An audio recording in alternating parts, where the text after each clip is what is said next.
Hey guys, Joser here, welcome back to the channel. Today we have another budget TV from Hisense. This is the U6HF. This is similar to the U6H 4K TV I reviewed a few months ago, but with Fire TV operating system.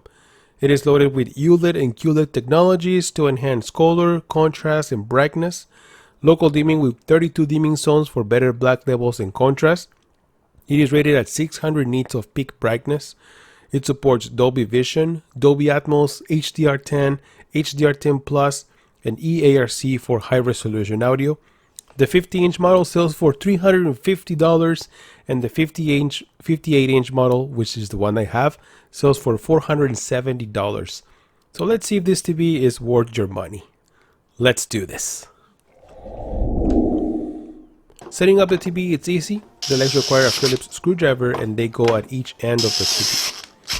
The separation is 34.5 inches long by 12 inches deep, so there is plenty of space for a soundbar. They also offer cable management on both sides. It's simple but useful. In the back we have 4 HDMI 2.0 ports with EARC support for Dolby Atmos.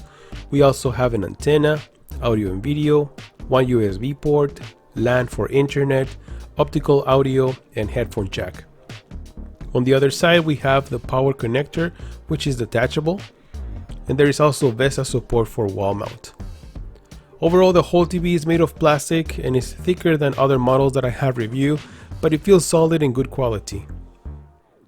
Okay, setting up Fire TV for the first time, it's super simple and fast if you already have an Amazon account.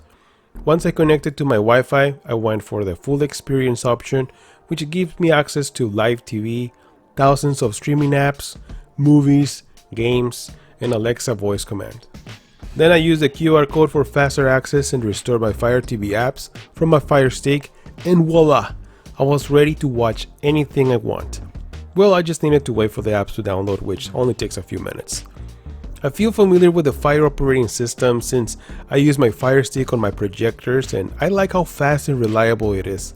It's easy to navigate and the remote commands respond fast. I have access to all the apps that I want, including Netflix, YouTube, Disney+, HBO Max, Prime Video, even games that you can control with a TV controller. Speaking of the TV controller, it's very similar to my Fire Stick controller. I like it because it's small and only has a few buttons and shortcuts to Prime Video, Netflix, Disney+, and Hulu. It also has Alexa voice commands. Show me movies in 4K.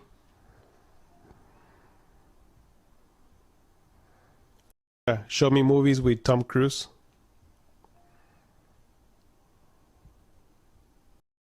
Show me Joester G4K on YouTube. Out of the box, the picture looks good.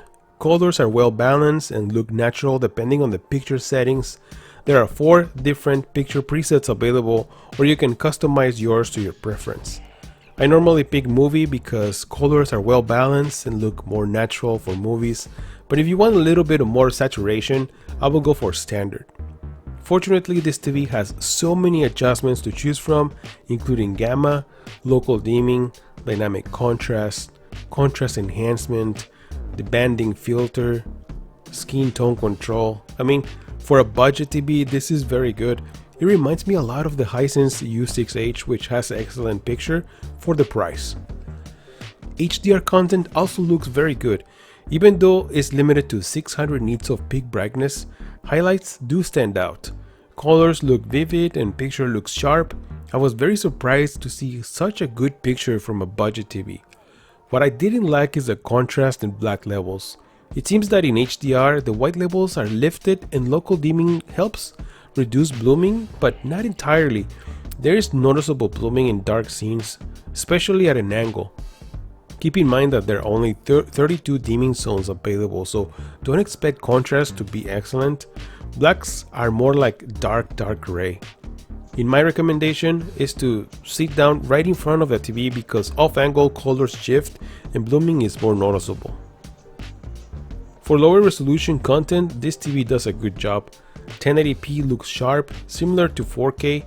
Over-the-air channels look okay, but don't expect much improvement. For the best experience, I recommend 4K content. I'm a gamer, so I connected my Xbox Series X and PlayStation 5 and everything works with no issues. Just keep in mind that you are limited to 4K 60, and there is also support for auto low latency mode, VRR, HDR, and Dolby Vision gaming. When using game mode, the TV has only 10 milliseconds of input lag, which is very good. I play Call of Duty and the gameplay feels very fast and responsive. This is one of the best looking Call of Duties and it looks awesome on this TV. I also play Cyberpunk with the new update and oh my god, this game looks so much better now. They really improved the graphics and performance. And once again, gameplay felt fast and colors look great in HDR. If you haven't played Cyberpunk in a while, I highly recommend checking it out. They have improved this game a lot. I also tested God of War Ragnarok and this game just looks fantastic. I'm surprised how good HDR looks even though it's limited to 600 nits, but what I like the most are the colors. They really stand out. So this TV is good for gaming, whether you are into first-person shooters or single-player games, this TV can handle them all. Even though you can connect your next-gen consoles, you are limited to 60 Hz, but colors look fantastic and performance is really good. For sound, this TV is okay. It is equipped with two 10-watt speakers with DTS Virtual-X support, which improves audio in movies, but overall sound is mediocre. Good thing there is Dolby Atmos support via EARC and Bluetooth support as well. So I highly recommend to connect a soundbar or home theater for the best sound experience.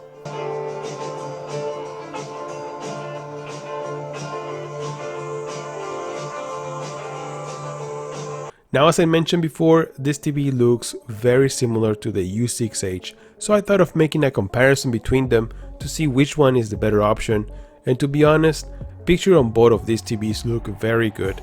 It's the little details that start to make a difference, like for example, the U6H has 48 dimming zones, while the U6HF has 32 zones, and that is where I noticed more blooming issues, especially when you're off angle. The U6H handles black levels and contrast much better and it has better viewing angles. This affects the picture quality overall, so I will definitely go for the U6H model. But at the end of the day, price is the ultimate decision maker, so if you're looking for a TV that costs less than $500 for a 58-inch size, well then the U6HF is probably your better choice. But if you have the extra money, I will highly recommend the U6H, which is on sale right now for $500 for the 65-inch, or if you want a 120 Hz option, the U7H is also on sale and you get a much better and improved TV. So that's it for my review on the Hisense U6HF. It's a good TV for the price, and if you'd like to order one, there will be links in the description of the video. Thank you so much for stopping by. Don't forget to leave a like and subscribe to the channel. I'm Joester, and I'll see you guys on the next one. Joester out!